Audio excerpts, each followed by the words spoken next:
Good evening and welcome to the Dougherty County School Board regular board meeting briefing. Mr. Superintendent, do we have any public comments or presentations? No comments. We do have a presentation. This is becoming a regular occurrence. Robert Cross Middle Magnet School. Of course, you know they were recently recognized as a National Blue Ribbon School, and they, Miss Dr. Chun, Miss Dozier, went to D.C. to get their award last month, and then last month we got an email from the Georgia Department of Education to let us know that they were recognized also as a Title I Distinguished School for their high achievement. So I want to give them congratulations on that. And we have their the sign they're supposed to put in the building, and this we're going to add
Once again, thank you, Robert Cross and your staff, for a job well done.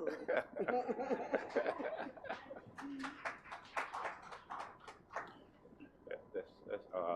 Ms. Sanders, do we have any more? Okay, all right, that's it, all right. Next, we'll review the agenda items and we'll give the board members an opportunity to ask questions or make comments. Board members, do you have any questions or comments on the agenda? Okay. Do you have any questions on item 1, the minutes from last board meeting held on November 13th?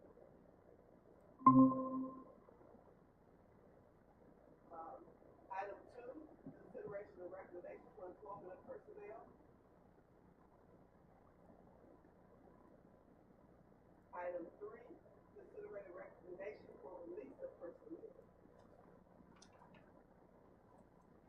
Item 4, consideration of recommendation to approve the grant budget. Item 5, A, preventive maintenance and repair food nutrition equipment. B, the renewal of behavior analysis therapy. And C, the interactive tablets. Ms. Hudson, did you? Any questions?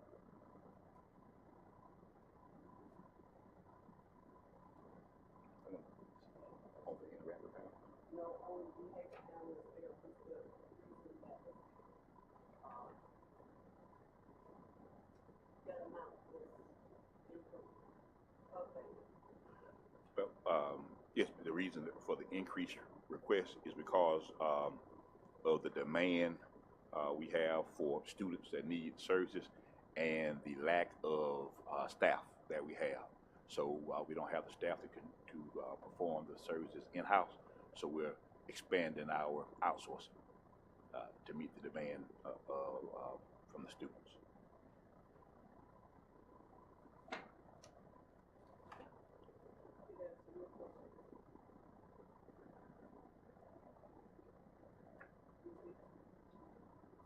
And then the interactive panels.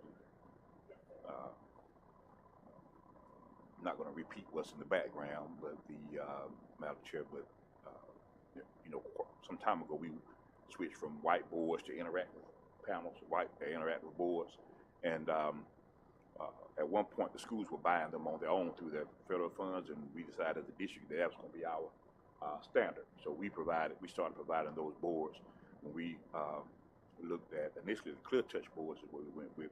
Things changed. We went with Promethean the last time we updated, but those schools that had the clear touch panels, they were still under warranty, so we didn't replace those. They were just 2 or 3 years old, and so now they're out of warranty, approaching out of warranty. So we're looking to replace those with the new Promethean boards that we recently installed to standardize across the district. And what we will be doing also is extending the warranty on our existing Promethean boards, so they will be on the same warranty schedule. So we'll be on a replacement schedule. All schools will get replaced at the same time, so in about 5 years. And they'll take the current clear touch panels and we will sell those, surplus those, and use those funds to replenish the funds we use to purchase these boards. And we had 3 proposals. One proposal was outright purchase, and at the end of the 5 years, meanwhile we will own them, and at the end of their useful life, we have to have someone take them down and replace them. We could have done a lease where we get the purchase them for $1 at the end of the lease, and then again we will own them, and then we will have to take care of the replacement, or a fair market value lease where we lease them for 5 years. At the end of the 5 years, they'll get replaced. We have to do another lease, but the company would take those down and replace them with new boards. And the reason we went with that, because after 5 years, the technology is going to be updated so much, owning them really wouldn't be a benefit. They would be at the end of their useful life anyway. So owning them really wouldn't be a benefit. And we received, by doing the fair market value lease, we received a discount, and it actually cost us less money than an outright purchase. Also, even if we went with another company and didn't use the same company, if we went with another board, because it's a fair market value lease and they retain ownership of them at the end of the lease, they would still have to come in and remove them. So we wouldn't have to go through the labor and the expense of having them removed. So if we go with the same company to replace the boards in 5 years, they would take the old boards down and install the new boards. If we go with a different company, they would take the old boards down before the company we go with to get the new boards would come in and put them up. So that would take a great burden off of our technology staff. So we're recommending going with the fair market value lease. Each of the proposals were included with the fair market value proposal up front, and we're going with recommending the fair market value proposal at $1.7 million.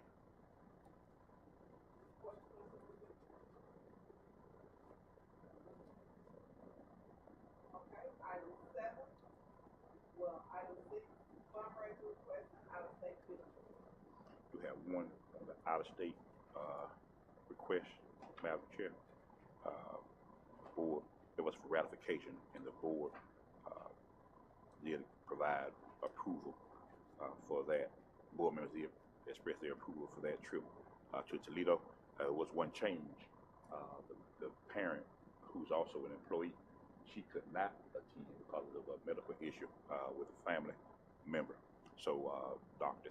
Simmons, Alana Simmons, attended with the student. I think the proposal you had initially had the parent attending, and that changed. Found out that Thursday, was it Wednesday or Thursday, she couldn't attend, and so Dr. Simmons agreed to attend with her, so she wouldn't miss that opportunity. That's the only change. Right, it's geared to records. Item 7, financial report. Any questions? Item 8, do we have any community?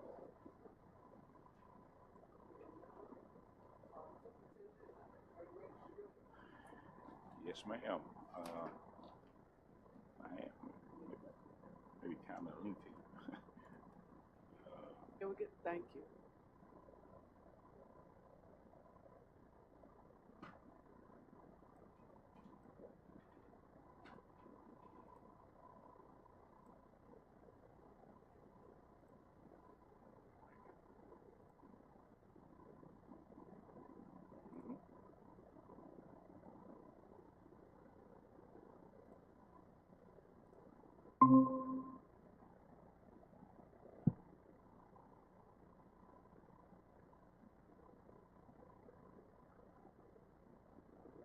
Superintendent's report for December 11th. Maybe a pretty lengthy report tonight. We'll try to get through it as quickly as we can. We're going to have a strategic plan update, academic rigor and relevance. We're going to do an update on our federally identified schools. We're going to talk about our updates on social and emotional wellness and investment in human capital, and an update on our family community engagement activities. We also are going to have an overview of our accreditation process and make some announcements and make some celebrations. Of course, our vision of the Dougherty County school system is that we're a destination school system that in partnership with family, community, stakeholders provides quality educational and social development experiences that empower our graduates to be successful and impactful contributors to society. And our mission is to meet the academic and non-academic needs of our students with the rigorous and relevant educational experiences that equip them to succeed in life. Our priority areas in our strategic plan include early literacy, academic rigor and relevance, social and emotional wellness, and investment in human capital, and family and community engagement. Academic rigor and relevance. An update on our federally identified schools. The purpose of this is to provide you with an update on our federally identified schools, including our district plan of support, school improvement actions and results, school data, successes, and sustainability and next steps. When we mentioned these schools, we have CSI schools, the lowest 5%, schools that are in the lowest 5% in terms of content mastery. That doesn't include progress, but just content mastery alone. And also high schools that have a 4-year adjusted cohort graduation rate of, I think should be less than 6-7% instead of greater than. Then our targeted support in improvement schools, they're between 5 and 10%, with at least 50% of the indicators in the CCRPI for 2022. And then our additional target support schools, underperforming subgroups, they have at least one subgroup in the lowest 5% of CCRPI indicators. Our promise schools are between 5 and 10%, the lowest 5 and 10%. These are the schools, our Tier 4 school, Alice Coachman, they're the lowest 5% for 3 cycles for performance mastery, content mastery rather, Northside, Radiant Springs, and then our promise schools, Martin Luther King, Morningside, and West Ham. And our plan of support for these schools is to provide data-driven and data-informed instruction, to provide our leadership teams there an opportunity to build capacity through professional development. We spoke earlier in earlier board meetings about our impact checks, and we went over some of the data with those schools. We also do our early literacy walkthroughs, as that's our #1 priority area in our strategic plan. And then, of course, the professional development with the Instruction Coaches Academy, collaborative planning, and assistive technology. We also push in as a district during leadership meetings and collaborative planning meetings and data review meetings to provide support for those leadership teams. We also ensure that there's curriculum alignment, again, with the collaborative planning and content development. And then we also have specialized support teams like our content coordinators come in when we identify areas of opportunity for growth.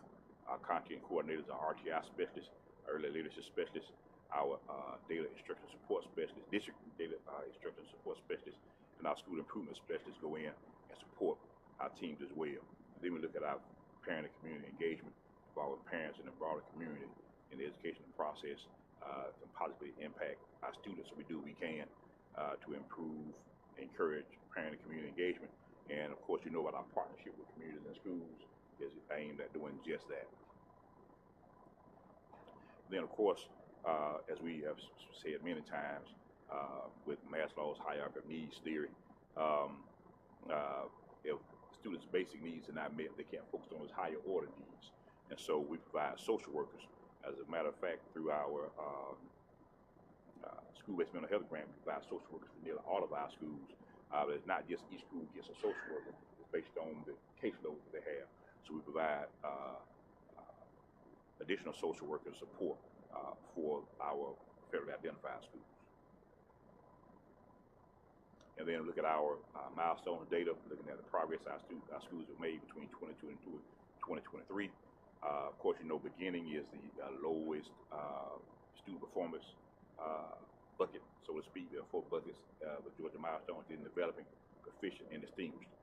And if you look at schools, the red shows we had the red font shows we had a decrease in the percentage of students in these particular categories. So great news is that if you look at 2022 compared to 2023 in English and language arts, all of our schools have fewer beginning students in the beginning category, with the greatest improvement there being at Westtown and Northside, where they reduced their beginning performing students to the tune of 12.85% and 12.25% respectively.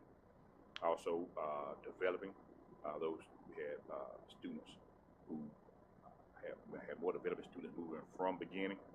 We also had, in the case of Alice Coachman, we had fewer students in developing, but you just also see we have fewer students in beginning, but more students in proficient. So that indicates that you have students moving from developing to proficient. We do have a couple of categories where we see the red indicator, the shadow. At Morningside, we had fewer students proficient in ELA, and we also had fewer students distinguished at Reagan Miller. Those areas have been identified, and those are the areas that our district support folks are coming in to provide support to the schools.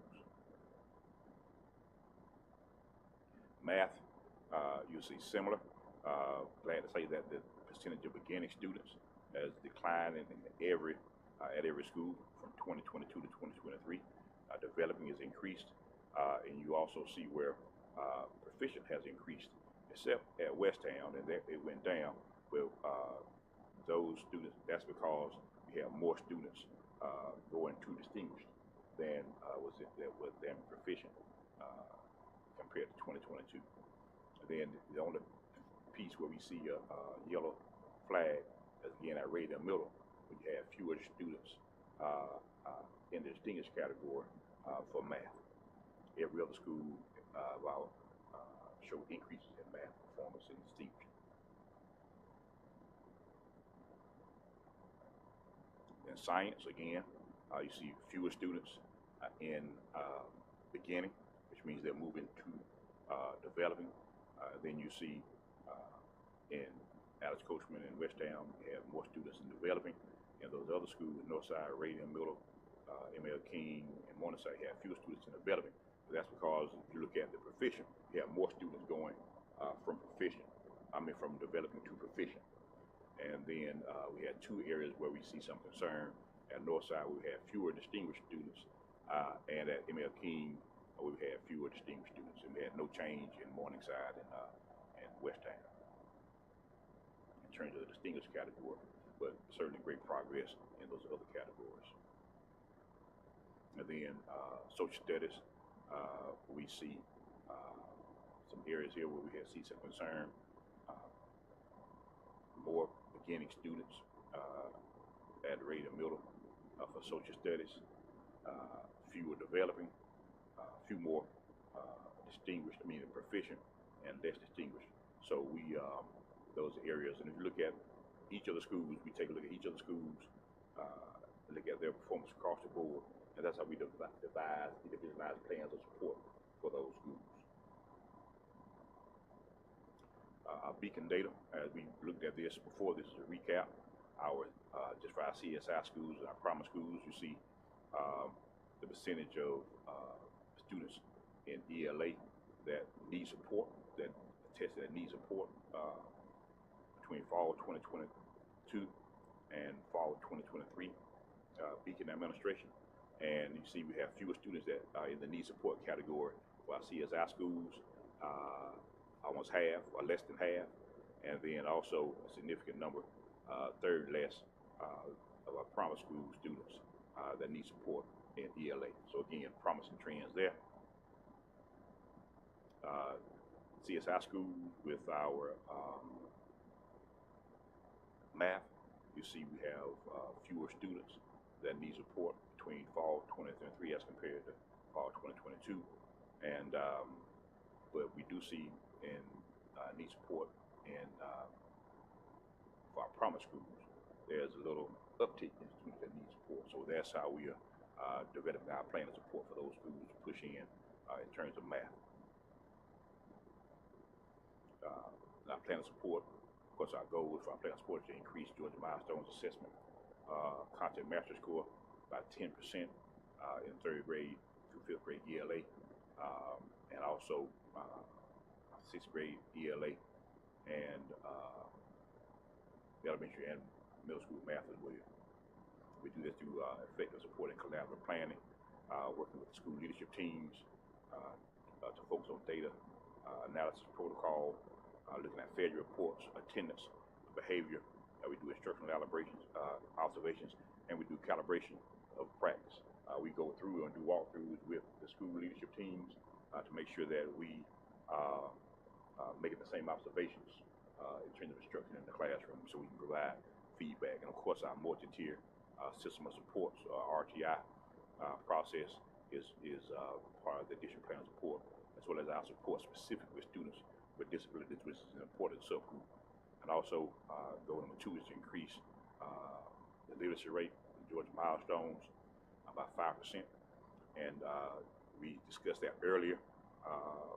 One piece we saw the reading with the science of reading improve, but we saw a great opportunity with the writing component. So we spoke at an earlier board meeting about the new efforts we were providing in terms of supporting students and teachers with writing instruction. Now, some promising trends when compared to other CSI schools across the state. Northside Elementary School demonstrated the most progress in student exile, and they were also recognized by the state school superintendent as a literacy leader. There's 20.6%, I think it was, a 20.7% increase. Alice Coachman, their performance in math was 7% higher than the other Tier 4 student schools across the state, and we had similar growth from 2022 when compared to 2021. They were analyzing the Lakeside results. The district CSI elementary schools average increase in the literacy component within the readiness indicator of CCRPI was 27.86% from spring 2022 to spring 2023. And then our district's CSI elementary schools made more progress from spring 2022 to spring 2023 in math when compared to the CSI elementary schools across the state. The average increase for CSI schools across the state was 4.46%, while our elementary schools, CSI elementary schools increase was 6.5%. So those are some promising trends. Still work to do, but certainly headed in the right direction. See Mr. Cood out there. He's one of our district school improvement specialists. He and Yasmin White do a great job of analyzing data and helping our schools know how to interpret data so they can use that to inform instruction. Any questions about the federally identified schools information? Madam Chair, Mrs. Superintendent, I have a question concerning teacher-student ratio at Radium Middle. Do you have that data available, or? Not at my fingertips, but I can't get that for you. I can send it to your email by tomorrow. Okay. And they do have larger than desirable class sizes. We're talking about that, particularly those schools that struggle. In an ideal world, we'll provide for a lower teacher-student ratio, but it's hard to find teachers. So we're through the efforts of artificial intelligence and some other things that we've been working on. We're going to try to provide additional support for those students and those teachers. Ideally, we could lower that student-teacher ratio, but realistically, it's just difficult to find teachers, and also teachers who have choices. A lot of them choose not to go to some of the more struggling schools because of the additional workload that is required. required that you fairly identify. But yeah, I don't know the teacher-student ratio, but I can certainly share that with you tomorrow. Okay, just from previous conversations, um, they're in dire need of some help. Yes, ma'am. And if because those students are going to feed into our high schools, Yes, ma'am. and so if we do not put something in place to combat some of those issues and the problems, then it's going to, All of them. yeah, it will. And I don't know what it is right now that we need to do, but that's something seriously that we need to consider. Any other questions? Pastor Bush?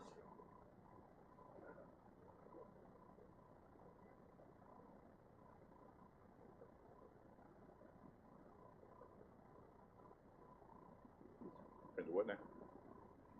Pastor Bush, can you cut your? Okay. What areas are you concerned with in regards to the shortage of teachers? I mean, what content area like math, science? Well, anything. Well, our greatest need is in special education. That's where we have our greatest percentage of vacancies. And we, as you can see, that's part of the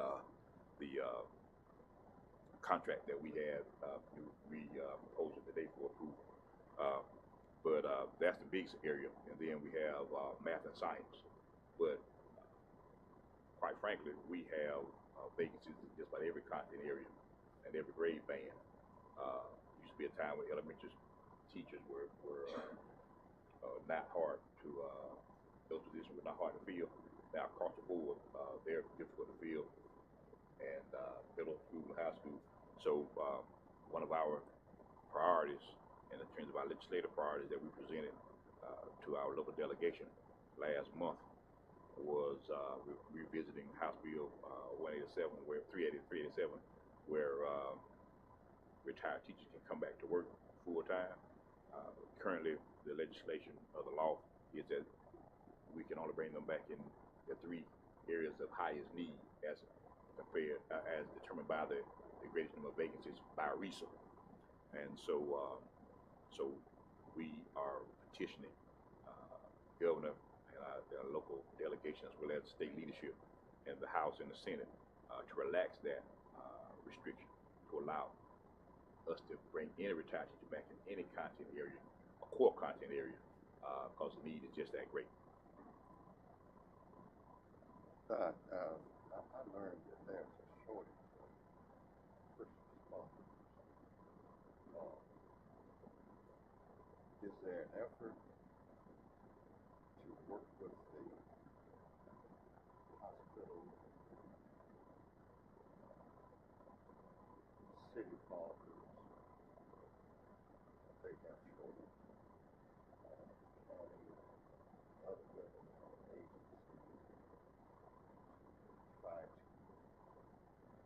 I guess, go out, work together and come up with something that seems to be shortage.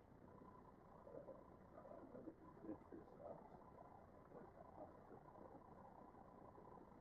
I know the interest that there are many people in Florida and other states working with it. And I full time, I assume that they're paid a lot of money traveling. So, what are our efforts in trying to offset these things? Well, the Georgia Chamber of Commerce calls it the war for talent. It's not just teachers, it's just about every sector of our society. And with healthcare, I'm sure you've heard about the partnership between Phoebe and Albany Tech, the Living Learning Center, where they'll have their RNs, Associates of Nursing candidates living in the old Albany middle school site, the old Phoebe Work site. That's one effort that's being implemented to shore up the nursing shortfall in our community.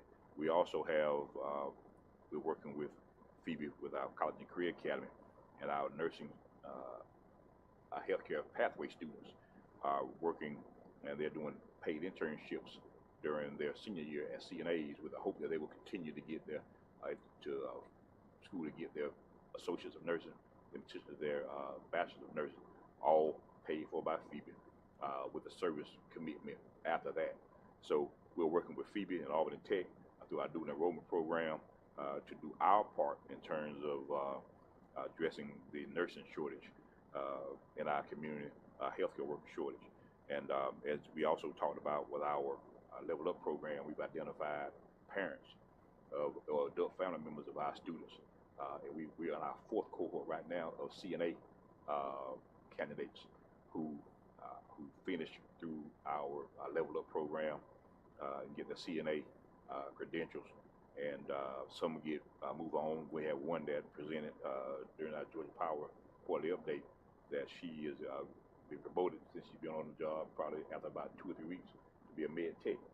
And so what we're hoping to do is identify those parents who have the acumen as well as the desire to work in healthcare to help fill those gaps as well. So we're working with Phoebe, Albany Tech, and our Family Community Engagement Department to identify parents who are desirous of working in that field as well.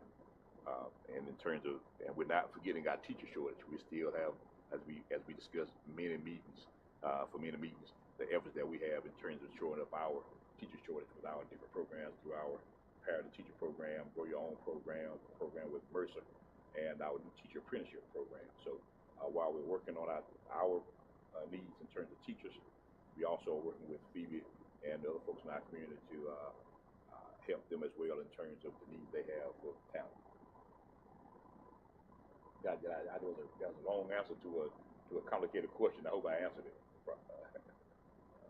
Okay, thanks, sir. Any other questions for Superintendent on that part of his report?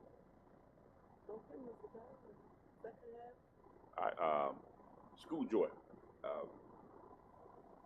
When I was giving some feedback to folks at HMH about how we can better engage students, we may have mentioned this at a previous meeting. We talked about the when I go online, my mother hurt her knee, and I went online looking for a knee brace, and the next thing I know, when I'm on social media, every other ad I see is about a knee brace or something like a knee brace. So boy, and so because they think I'm interested in the knee brace, they give me ads on it. And so and we all know that engagement is key to student learning. If you can get students engaged, you can teach them. And so the question I asked was, can we use the same technology that they use when they identify me for these ads for knee braces to identify what students' interests are, and then we can craft lessons aligned with our standards, but they're centered around students' interests. So if I like automobiles, they can teach a lesson according to Georgia standards, where the theme is about automobiles, and the same lesson can be taught to someone else who likes birds, and the lesson can be centered around birds, but teaching the same standards. And they said that would take some time to do, and so I accepted that. But I also found a company, School Joy, who does just that. They do a student questionnaire, get a student profile, and that's loaded into our system. And yeah, algorithms, right. Mine is AKA. Right. So I understand. So the lessons can be tailored to a student based on their interest, but it's aligned with Georgia Standards of Excellence. It's an upstart company, and so we're exploring the opportunity to work with them. Miss Herring, who our coordinator for instructional innovation, our AI guru for the district, she's been in contact with them, and she's currently reviewing their offering, and she's excited about it. We're going to expand it to some of our instructional specialists this week and into January.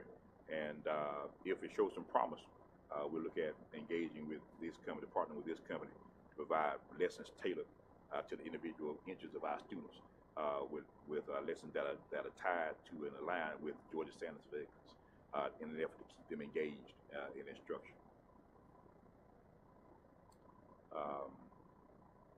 Next, moving on to our social and emotional wellness. Our student mentor pilot will kick off in January. I'm pleased to say we'll pilot that this year, work the kinks out with 4 schools, elementary schools, and then we'll expand to more schools next year, and also move from to use our, this year we just boys, but that's the disproportionate share of our disciplinary infractions. But next school year, we'll kick off our ladies leadership club, gentlemen's leadership club this year, and ladies leadership club beginning next year. But we'll pilot this year with just 4 schools, moving to hopefully full implementation next year, next school year, based on the information we get from the pilot. And also our mental and behavioral health and support that we provide for our students. We're going to, you saw some of the data that we presented from the PHQ-8 survey. It's very troubling. What's more troubling is that less than 10% of our parents agreed to have their students participate in therapy or counseling services. So we're going to work with our partners to give training to our teachers and other professionals to help identify warning signs and look at interventions that don't require professional therapy, so that we can provide support to students in that way. We can't just say, well, the parents said no, we can't provide therapy, so we just going to let them continue to suffer in silence. We can't do that. So we're going to find ways that we provide support for our students in other ways, because it's sort of needed. As you remember, over 24% of the middle and high school students who were surveyed show signs of moderate to severe depression. And as you look at national data, it's not an anomaly. We're not an outlier. That's in keeping with national data, and it's very troubling. And we don't see signs of that letting up anytime soon. So we going to use the resources that we've been fortunate enough to receive through our grants to make an impact on the lives of our students. Because again, if they're not well mentally, not only will they not be able to perform academically, but even more tragic outcomes could be the result, and we don't want to have that happen without giving our best effort to avoid it. Investment in human capital. Reverend Bush, you spoke to that, and it is our teacher pipeline. We've had discussions with Henry County, who wants to be a partner with us as we propose a pilot to the governor and the state on, as you know, Dougherty County School System is the first registered apprentice program for K-12 teachers, recognized by the U.S. Department of Labor. So we're using that, we're leveraging that to propose an apprenticeship program that we also propose to our local delegation that they seem very interested in to launch next school year. We've been in conversation with Albany State University, and they're willing to be the educational program provider for that apprenticeship program. I spoke directly with President Frederick, and we're preparing a proposal for them, and they will be putting a curriculum together, a program together to present to the Board of Regents for approval, with hopes to launch this program in the fall. And then the GYO is a Grow Your Own program, where we're taking our teaching as a profession pathway for our high school students. Of course, you know, we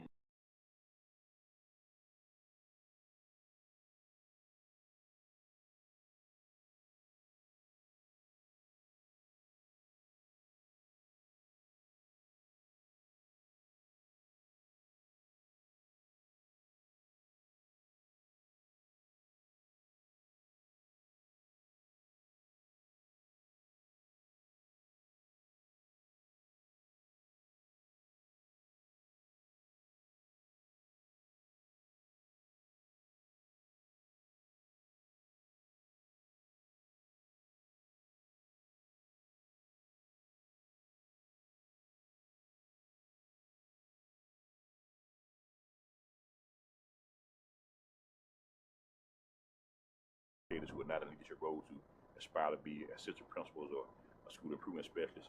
Then our Aspire Principals program for those high-performing APs who which to ascend to a principalship. And we've noticed, and this is research based, that principals in the first year they kind of struggle sometimes. And so we're looking at identifying principal coaching for those first year principals. Just like we have coaches for our teachers when they first start, or mentors for our teachers when they first start. We're going to have mentors for our principals when they first start in that role to help them be more successful and get on a firm foundation. Because our leadership development program that we're going to kick off in January for our classified employees, our leadership transformation process that some of us are going through right now has been tremendous and has been very valuable. And we're looking to do more of that, maybe not the same model, but do more of that because as John Maxwell says, everything rises and falls on leadership. And teachers, they don't quit schools. They quit principals. And if you don't have strong leadership, you're not going to be able to keep quality teachers. So if we're going to build our teacher pipeline, part of that is also developing our leader pipeline. And if you look at, and we had our review for our Courtney accreditation today, and we asked the state director, Dr. Riker, about she asked us what our challenges are. And we discussed those, and we asked her what challenges did she see across the state as she traveled the state. And she mentioned the talent pipeline. She said specifically leaders. You have fewer people going into leadership roles, and when they go, they don't stay. And that's reaching a crisis level in the state of Georgia and across the country. Just if you look at the number of superintendent changes over the last 15 months, it's about 60 out of 180 school districts. That's a third. And I venture to say that not a third, there's not 60 in the pipeline who are prepared to move into those roles. So the Georgia School Superintendents Association is expanding their development programs as well. And Gail is expanding this this principal development program. But I think we're behind the 8 ball on that. And we have to ramp up our efforts internally as well, because it's becoming more and more of a challenge, not only statewide, but specifically in Dougherty County. Family community engagement, of course, our partnership with Georgia Power, Equity Through Education, and in particular our Level Up program. As you know, we have quarterly meetings with the other school systems that participate in this Equity Through Education. Clayton County Public Schools, Savannah Chatham Public Schools, Augusta, Richmond County School District, and Dougherty County. And we hosted last month the quarterly meeting, and we talked about our Level Up program, and we highlighted our CNA program through Integrity Health. And you'll see some of the pictures there. This young lady here, in the picture to the right, she's not Dr. Griswold, not Miss Davis, the other young lady. She's a 2017 graduate of Monroe High School. She got pregnant when she was in school, and she struggled through school, and she was struggling in life. And she went to a job fair and found out about the Level Up program, and she went through that program, and in 4 weeks she completed it, and she got a job offer her last week in the program, and she took it, and she said something that talked about how proud her son was of her when he talks about his mom and her new job when she has her scrubs on, that she's a CNA nurse. He says it with his chest, and so proud, and she has some other comments that she made that let us know that this is the right thing to do to help provide support for our families in the school system.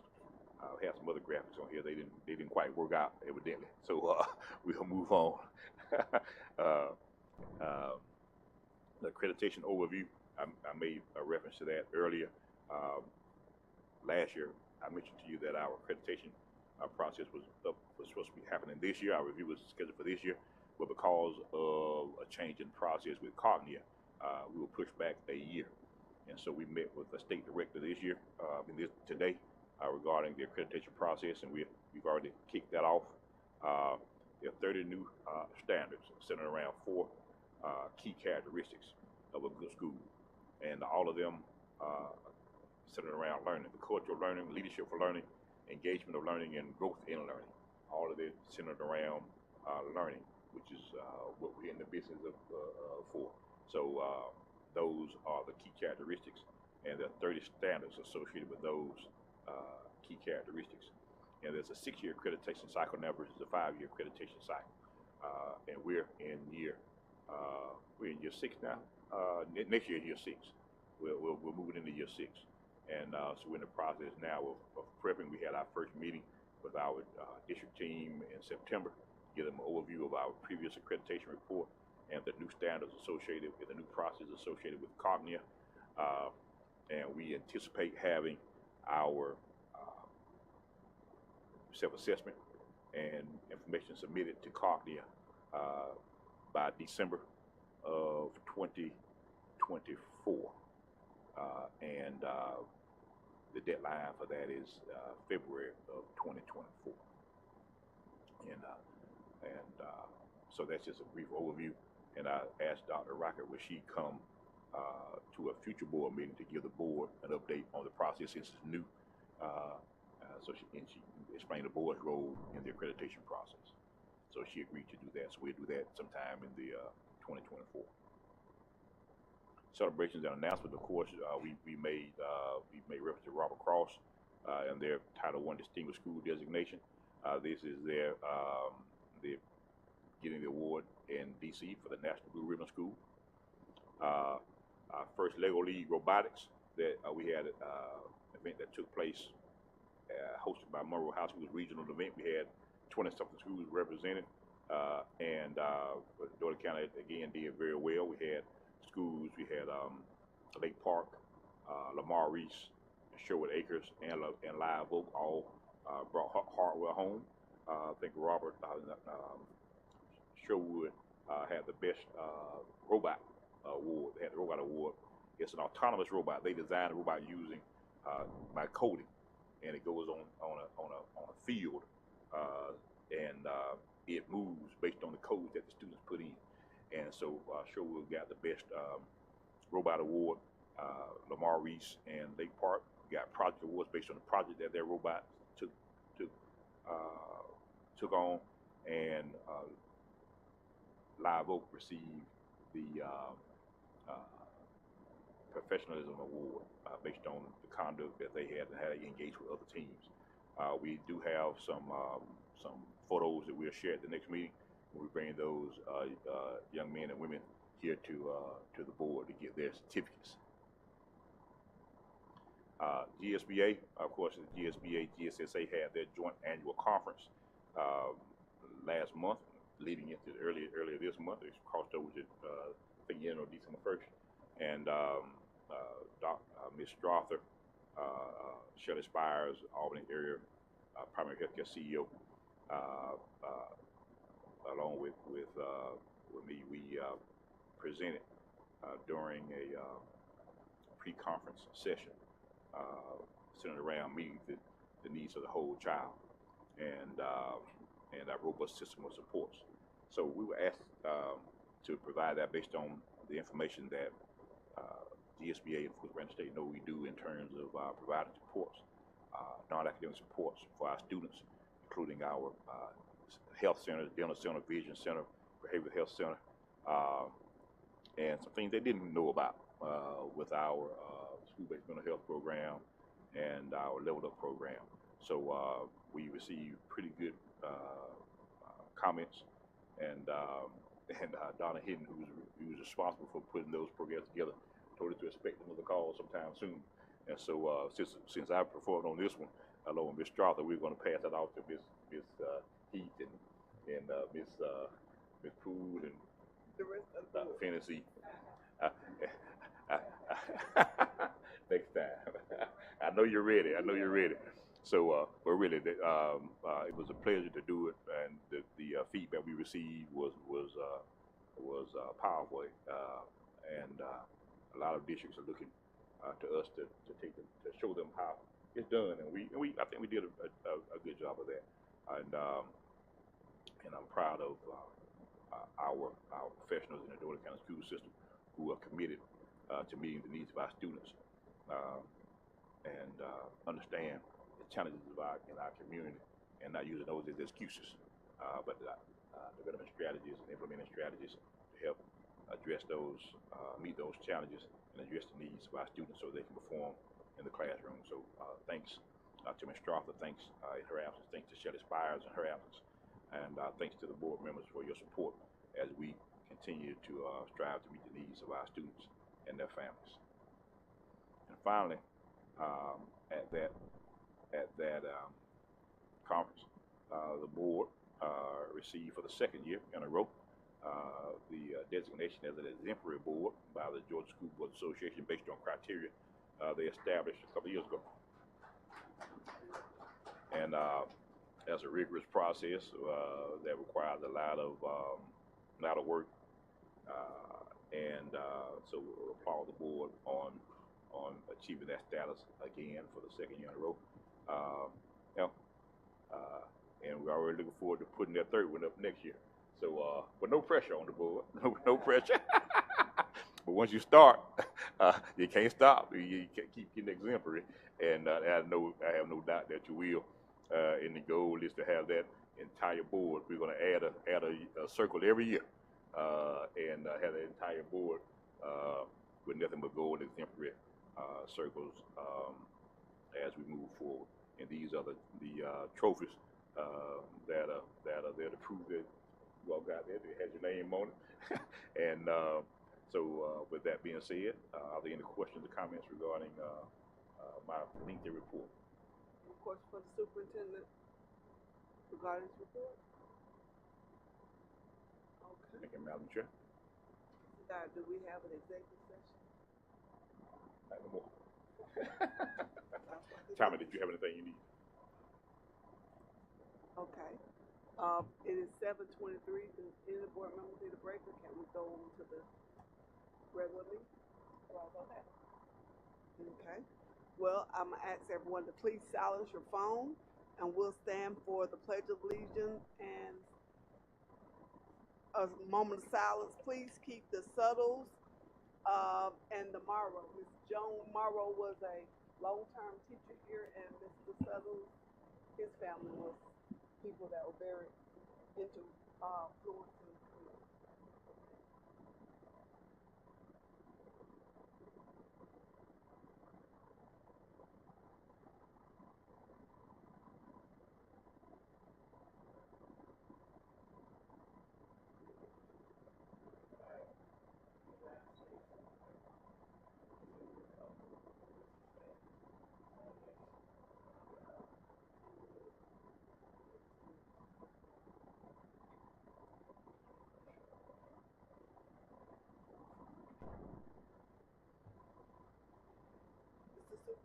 Just double checking, do we have any public comments that has come in? Okay. Do we have a motion to adopt the agenda? All in favor? Aye. All opposed? Motion passed, the agenda is adopted. Do we have any changes to the minutes for November 13th, 2023? If not, I'll entertain a motion to approve the minutes. Madam Chair, so moved. Second motion. It's been moved and second to approve the minutes. All in favor? Aye. All opposed? Okay. Can I enter a motion for consent agenda for items 2 through 6B? All in favor? Aye. All opposed? Okay. Are there any questions that we have omitted? If not, may I get a motion to adjourn? Second. All in favor? Yes. I just want to make one. I was moving too fast. I'm sorry. I just want to Mr. Dye, Madam Chair, we cannot hear. can you hear me now? Can you hear me now? Okay. I said that Mr. Dyer gave a very thorough report, and he got to the point where he talked about the board getting this award,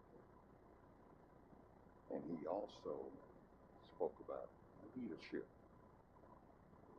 And Mr. Dye, I just want to say to you that you have embraced so many ideas, and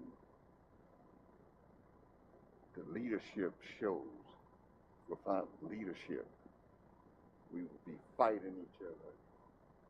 Have people acting stupid like we used to do, be on the school board here, stupid, fighting each other.